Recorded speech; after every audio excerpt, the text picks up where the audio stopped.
കുറച്ച് ദിവസം മുന്നേ ആട് 3യുടെ ട്രെയിലർ ഇറങ്ങിയിരിക്കുകയാണ്. ആ ഒരു ട്രെയിലർ നമ്മൾ ഡീകോഡ് ചെയ്യാൻ ഇപ്പോൾ പോവുകയാണ്. ഇതിൽ പറയുന്ന എല്ലാ കാര്യങ്ങളും സത്യമാണെന്നില്ല, എന്നാൽ നിങ്ങൾക്ക് സ്പോയിലറായി തോന്നുകയാണെങ്കിൽ നിങ്ങൾക്ക് സ്കിപ്പ് ചെയ്യാം. ഇതിൽ രണ്ട് തരത്തിലുള്ള കാലഘട്ടങ്ങളാണ് കാണുന്നത്. ഒന്ന് ഇപ്പോൾ സാധാരണമായി ഷാജി പാപ്പൻ്റെ കാലഘട്ടവും, മറ്റൊന്ന് രാജകീയമായിട്ടുള്ള ആ ഒരു ഭരണകാലത്തിലുള്ളൊരു കാലഘട്ടവും. ഇതിൽ രണ്ടിലും കോമണായി വരുന്നത് ഇതിലെ ആൾക്കാർ തന്നെയാണ് ഇതിലുള്ള ആൾക്കാർ. സോ നമുക്ക് മറ്റാൾക്കാരുടെ പേരറിയാത്തതുകൊണ്ട് നമുക്ക് ഇവരെ ആ പേര് തന്നെ വിളിക്കാം. ഇപ്രാവശ്യം ഷാജി പാപ്പനും പിള്ളേരും പുതിയൊരു സംഭവമായിട്ടാണ് വന്നത്. 1ലും 2ലും എല്ലാം പല രീതിയിലുള്ള കമ്മട്ടവും നീലക്കൊടുവേലൊക്കെ ആണെങ്കിൽ ഇപ്രാവശ്യം ഒരു അമൂല്യമായിട്ടുള്ളൊരു വസ്തുവായിട്ടാണ് വന്നിരിക്കുന്നത്. ഒപ്പം തന്നെ ഈ ഒരു മൂവി ഒരു സയൻസ് ഫിക്ഷനും മൂവി കൂടിയാണ്. ഇതിൽ പറയുന്ന ഒരു അമൂല്യമായിട്ടുള്ളൊരു വസ്തുവാണ് ഇതിലെ മെയിൻ സംഭവം. ഒരു അവഞ്ചേഴ്സ് എന്ന മൂവിയെ പോലെ നമുക്കൊരു പ്ലോട്ടായി അല്ലെങ്കിൽ ഒരു മൾട്ടിവേഴ്സ് ആയിട്ട് നമുക്കിത് ഒരിക്കലും കൺവേർട്ട് ചെയ്യാൻ പറ്റില്ല. കാരണം എന്താ, ഇതിലെ ഒരു ഘടകമാണ് ടൈം ട്രാവൽ. നമ്മുടെ ഷാജി പാപ്പനും പിള്ളേരും ഏതെങ്കിലും ഒരു രീതിയിലുള്ള ഒരു പ്രശ്നത്തിൽ പെട്ടിട്ട് ആ ഒരു പ്രശ്നത്തിൽ നിന്നും അവർക്ക് അവരുടെ ആ ഒരു റിയാലിറ്റി തിരിച്ചു പിടിക്കാൻ, ആ ഒരു മിഷനിൽ നിന്നും പോയിട്ട് നമ്മൾ അവരുടെ ആ ഒരു റിയാലിറ്റി റീസെറ്റ് ചെയ്യാൻ വേണ്ടിയിട്ട് ഇവർ ഈ ഒരു ടൈം മിഷൻ ഉപയോഗിക്കുന്നു. ആ ഒരു ടൈം മിഷൻ വരുന്ന എവിടെ നിന്നാണ്? ഈ ഒരു പഴയ കാലഘട്ടത്തിലെ ആ ഒരു ഷാജി പാപ്പൻ സൂക്ഷിച്ചു കൊണ്ടുവന്ന ആ ഒരു ടൈം മിഷനാണ്.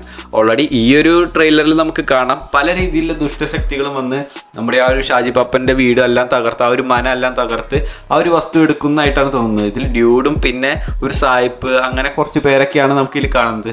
സാത്താൻ സേവിയർ എന്നിവരൊക്കെയാണ് കാണുന്നത്. അതിന് അവസാനമായിട്ട് അവർ പിന്നെ ഒരു യുദ്ധത്തിലാണ് ഏർപ്പെടുന്നത്.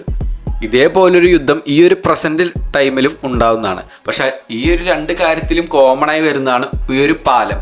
ഈ ഒരു പാലമായി ബന്ധപ്പെട്ട് എന്തോ ഒന്ന് ഈ ഒരു മൂവിയിലുണ്ട്. കാരണം ഈ ഒരു പാലത്തെ കുറിച്ചിട്ടാണ് ഈ പ്രസന്റ് ടൈമിൽ ഇവർ പറയാൻ ഉദ്ദേശിക്കുന്നത്. ആ ഒരു പാലത്തെ തകർക്കാനും മറ്റു കാര്യങ്ങളെല്ലാം ഡിസ്കസ് ചെയ്യുന്നപ്പോൾ സാത്താൻ സേവിയർ ആയാലും എല്ലാവരും ഈ ഒരു പാലം പൊളിക്കുന്ന കാര്യത്തിനാണ് കൂടുതലും ഒരു കോൺസെൻട്രേറ്റ് ചെയ്യുന്നത്. എന്നാൽ ആ പാലത്തിനുള്ളിൽ എന്തായിരിക്കുമെന്ന് നമുക്ക് തീരെ ഉറപ്പില്ലെങ്കിലും എനിക്ക് മനസ്സിലായ ചില കാര്യങ്ങൾ ഞാൻ പറഞ്ഞുതരാം. ആ ഒരു രാജഭരണകാലത്തുള്ള ഷാജി പാപ്പൻ്റെ കയ്യിലുള്ള ആ ഒരു അമൂല്യമായ വസ്തു യുദ്ധത്തിനിടയിൽ അവരുടെ കയ്യിൽ നിന്ന് ആ പാലത്തിൻ്റെ ഉള്ളിലേക്ക് അത് പോയി. അല്ലെങ്കിൽ ആ പാലത്തിൻ്റെ സമീപം അല്ലെങ്കിൽ ആ പാലം പണിയുന്ന ആ ഒരു സീൻ കാണിച്ചിട്ടുണ്ട്. അതിൻ്റെ അകത്തോ എങ്ങാനും ആ ഒരു അമൂല്യമായ വസ്തു അകപ്പെട്ടിട്ടുണ്ടാവും. അത് തിരഞ്ഞാണ് ഇപ്പോഴത്തെ പ്രസൻറ്റിലുള്ള പുതിയ വില്ലന്മാരൊക്കെ വന്ന് ആ ഒരു സംഭവം അന്വേഷിച്ച് വരുന്നത്. ആ ഒരു വില്ലൻ എന്തായാലും ബേസ് ചെയ്ത് നമ്മുടെ ഡ്യൂഡിൻ്റെ സഹായത്തിലാണ് വരുന്നത്.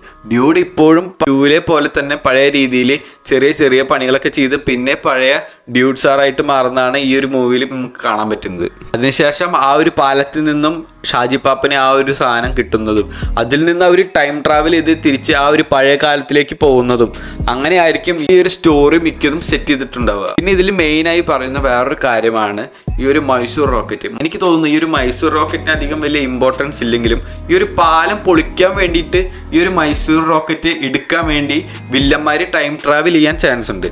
അതുപോലെ തന്നെ നമ്മുടെ ഷാജി പാപ്പനും ഇത് നീലക്കൊടുവേൽ എടുക്കാൻ വേണ്ടി ഇത് ടൈം ട്രാവൽ ചെയ്യാൻ ചാൻസ് ഉണ്ട്.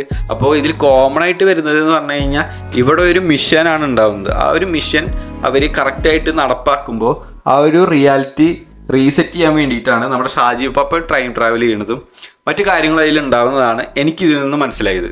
ഇതിൽ നിന്നും കൂടുതൽ നമുക്ക് അറിയണമെങ്കിൽ നമുക്ക് സിനിമ കണ്ടു തന്നെ അറിയാം.